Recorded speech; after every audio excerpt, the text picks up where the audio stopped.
Hello guys, welcome back to Nisha's world channel. Nisha's world ചാനലിലേക്ക് എല്ലാ കൂട്ടുകാർക്കും സ്വാഗതം. എന്തൊക്കെയുണ്ട് കൂട്ടിയ വിശേഷങ്ങളൊക്കെ? സുഖം തന്നെയല്ലേ? എല്ലാവരും സുഖമായി സന്തോഷത്തോടെ ഇരിക്കുന്നു വിചാരിക്കുന്നു. അപ്പൊ ഇന്ന് നമ്മുടെ വീഡിയോയില് നമ്മൾ വിങ്കാ റോസ് നടാൻ പോവാണ് കേട്ടോ. വിങ്കാ റോസ് വളരെ പെട്ടെന്ന് തന്നെ നമുക്ക് നട്ട് വളർത്തിയെടുക്കാൻ പറ്റുന്ന ഒരു ചെടിയാണ് വിങ്കാ റോസ്. വിങ്കാ റോസ് എന്ന് പറയുമ്പോൾ അതിന്റെ ഒരു പഴയ വേർഷൻ എന്ന് പറയുന്നത് നമ്മുടെ ശവന്നാറിപ്പൂ തന്നെയാണ് കേട്ടോ. പഴയ കാലത്ത് നമ്മൾ അങ്ങനെയാണ് പറഞ്ഞിരുന്നത്. അപ്പൊ ഇപ്പൊ അതിന്റെ ഹൈബ്രിഡ് വേർഷൻ ആയിട്ടുള്ള നല്ല പൂക്കളോട് കൂടി പല കളർ ചേഞ്ചോട് കൂടിയിട്ടുള്ള പൂക്കളും ഒക്കെ നിറം ചെടികൾ കിട്ടാനുണ്ട്. അപ്പൊ അത് നമ്മൾ വാങ്ങിയിട്ടുണ്ട്. കുറച്ചുകൊണ്ട് വലുതായി വരുമ്പോ തന്നെ നമ്മൾ അതൊന്ന് പ്രൂൺ ചെയ്തിട്ട് വേറെ ചട്ടിയിലേക്ക് മാറ്റി നടാറാണ് ചെയ്യാറ്. അപ്പൊ നമുക്കിന്ന് അത് നടാട്ടോ. അപ്പൊ വാങ്ങി കുറഞ്ഞിട്ടേ ഉള്ളൂ. അപ്പൊ ആ കവറിൽ നിന്ന് മാറ്റണം.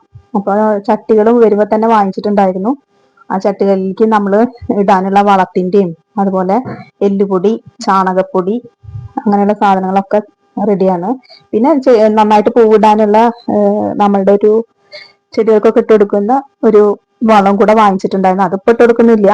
ഇപ്പൊ നമ്മളുടെ ഉണങ്ങിയ ഇലകളും മണ്ണ്, ചാണകപ്പൊടിയൊക്കെ ചേർത്തിട്ടാണ് വെച്ചു കൊടുക്കുന്നത്. അപ്പൊ വിങ്കാ റോസ് ഇവിടെ റെഡി ആയിട്ടുണ്ട്.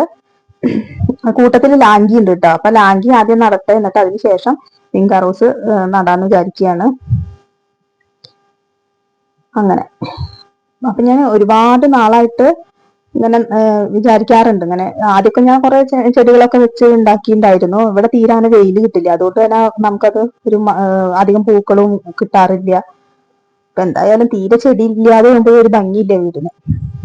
ചെടികൾ ഉണ്ടാക്കുമ്പോൾ നമ്മൾ കൂടുതൽ സമയം അതിനായിട്ട് സ്പെൻഡ് ചെയ്യാനും അതിനോടൊരു താല്പര്യത്തോടു കൂടി നിൽക്കുകയും വേണം. അപ്പൊ ഇപ്പൊ കുറെ ആയിട്ട് ഞാന് ആ ഒരു ഇതിൽ നിന്ന് ഇങ്ങനെ വേറിട്ടുണ്ടായിരുന്നു. അതായത് ആ ഒരു ചെടികൾ നടുക എന്നുള്ള രീതിയിൽ നിന്ന് കണ്ട് ചിന്തകളൊക്കെ പോയിണ്ടായിരുന്നു. ഇപ്പൊ വീണ്ടും പഴയപടി തന്നെ കുറച്ച് ചെടികളൊക്കെ കുറച്ച് നടാന്ന് വിചാരിച്ചു. അങ്ങനെ പൂക്കള് വിരിഞ്ഞ് കാണുമ്പോൾ തന്നെ ഒരു ഭംഗിയും സന്തോഷം കൂടിയല്ലേ.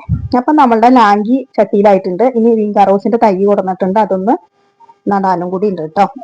അങ്ങനെ വിങ്കാ റോസ് ഒരു 5 കളറാണ് കേട്ടോ വാങ്ങിയിട്ടുള്ളത്. സാധാ നമ്മളെപ്പോഴും ഒരു പിങ്ക് കളറിലാണ് കാണാറ്. അങ്ങനെ ഇപ്പൊ പല കളറിലും കിട്ടാനുണ്ട്. അപ്പൊ ഇടയ്ക്കിടയ്ക്ക് അതിന് വളം ഇട്ട് കൊടുക്കാനുണ്ട്. അപ്പൊ ഇന്ന് ഇത്രയേ ഉള്ളൂ. Okay, bye. ഞാനത് നടട്ടെ കേട്ടോ. ടാറ്റാ.